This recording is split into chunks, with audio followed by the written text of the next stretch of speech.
Hello guys and welcome back to another video here on my channel. In today's video we will be building rock paper scissors with an AI in Minecraft using just redstone. If you think this video is cool, leave a comment below and we will start right now. Okay, so the first thing on our list is a pixel, so let me just quickly build one, and once I'm done with building a pixel I'll be right back. Okay, yeah, that looks good. I just stacked it up, so now we have a 9x9 pixel display. Now we have another problem, and that is that we need a kind of memory back there to store our images to display on the screen, because we can't just say show this because it doesn't know how it looks. I'll be right back if I have an idea how to build it. Okay, so I think I got a design for memory. So basically this is the memory card, and how it works is there are those lines with repeaters that power the line underneath. And depending on which line is turned on, it will send that to the display pixels. So as an example, if I power this line, it will power the lines to the pixels using that. We can see that the pixels that we chose, the repeaters, are lighting up. So let me just quickly finish the memory and I'll be right back. Okay, so I just went for the completely classic matte bat wings design. It works exactly the same like I shown you before, and I just now made it way bigger. So let me just show you what it would look like. So I think I just did paper, and yeah, as you can see, we now display a beautiful piece of paper on our screen. So I think that's a pretty cool design. It works, as you can see, exactly the same using the repeaters that power the corresponding lines that go to the pixels on the display. If you want a tutorial for some parts in the video, just tell me, but you really don't need to. Here's a scissor as an example, because you can just watch the series Logical Redstone Reloaded by Matt Bad Wings.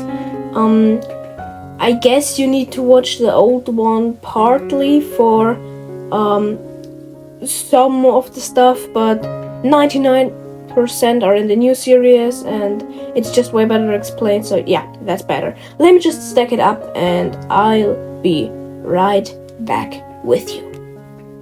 Okay, so the next thing we need to worry about is the AI. So I'm just gonna quickly build like a small platform right here, and now think about how I'm gonna do it. Well, I think I'm just gonna go for the standard design using like a dropper and some stuff, and I'll be right back once I got that done and build some more stuff. Okay, hi, this is me in the editing. I just want to say I forgot to record. I decorated, stacked it up, and did some parts of the game logic. I'm gonna show you it in the next clip. I'm so sorry. Final reveal in 3, 2, 1, and here we go. Here is the win or lose detection. It works by having two inputs, paper, rock, and scissors on my side, and rock, paper, scissors on the AI side. Depending on which two wires are on, it turns the torches off. And once the torches are turned off, it will power those wires, or to be more specific, unpower if two wires are on, which powers those torches, and they can stand either for draw, lose, or win. These go through these torch towers on these lines. There we go. And depending on which line is turned on, something happens. This is a line that just resets the two screens. You will later see this in the showcase. And here you can see we have lose to the left, win to the right. And those two wires proceed to go all the way through the redstone, up those two torch towers, and go to the point counters. Yes, I did some decoration there. I will be showing you in a second. These torches are very compact. You can find them in the Logical Redstone Reloaded series from Matt Bad Wings. I love them. They are easy to use, stackable, fast, and there are 7-segment displays, so basically you can use it for everything. That is the reason that is just hooked up to the user input panel. I will show you. I already built that. Here we just cross the lines because, yeah, I was too stupid to build that correct. So I am just going to trigger that twice. As you can see, the counter triggered twice. The AI now should have 2 points. yeah, this is the decoration. The AI has this question mark. Yes, I extended the image. I don't know what you can call it to be more specific. Like the image saving circuit, you could say. That's definitely not the correct word. Or yeah, let's just call it the read-only memory. So basically how this works, it's just a little bit larger, and yes, so here is the randomizer, the heart of the game.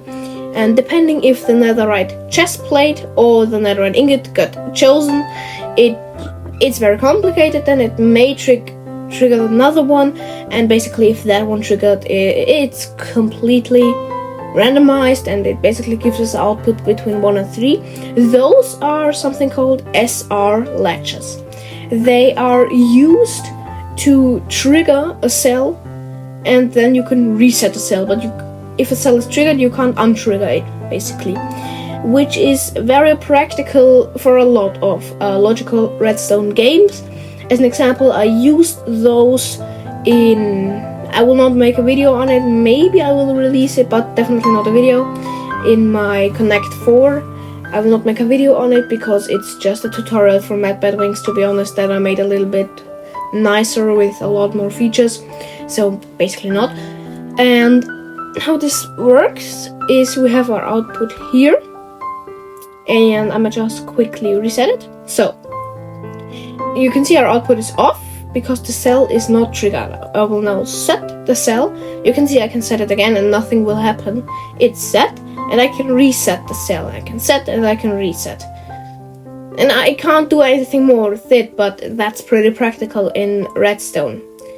Yes, you could do the same thing using pistons, but not sticky pistons, really pistons. But here the catch basically is that they are louder and not very practical.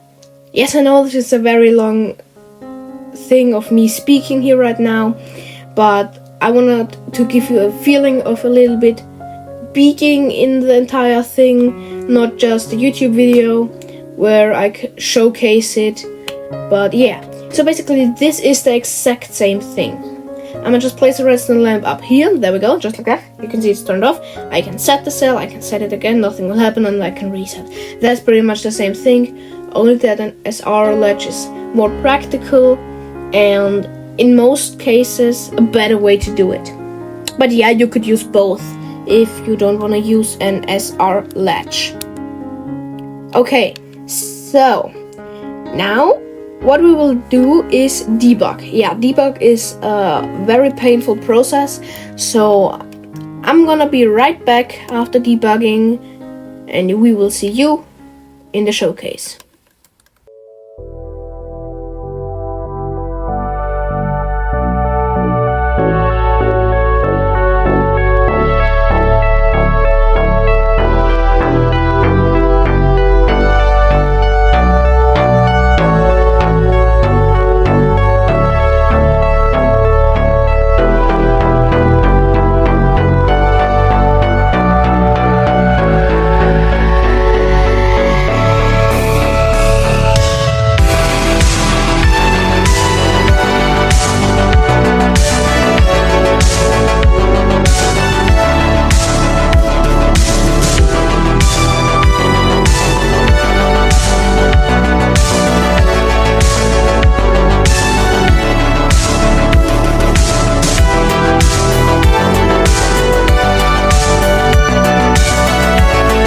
If you like this video, please like and subscribe. It took a long time to make. I'm again so sorry for the FPS, it wasn't a recording, I don't know what went wrong. I hope you still enjoyed the video, and I hope to see you in the next video. Goodbye.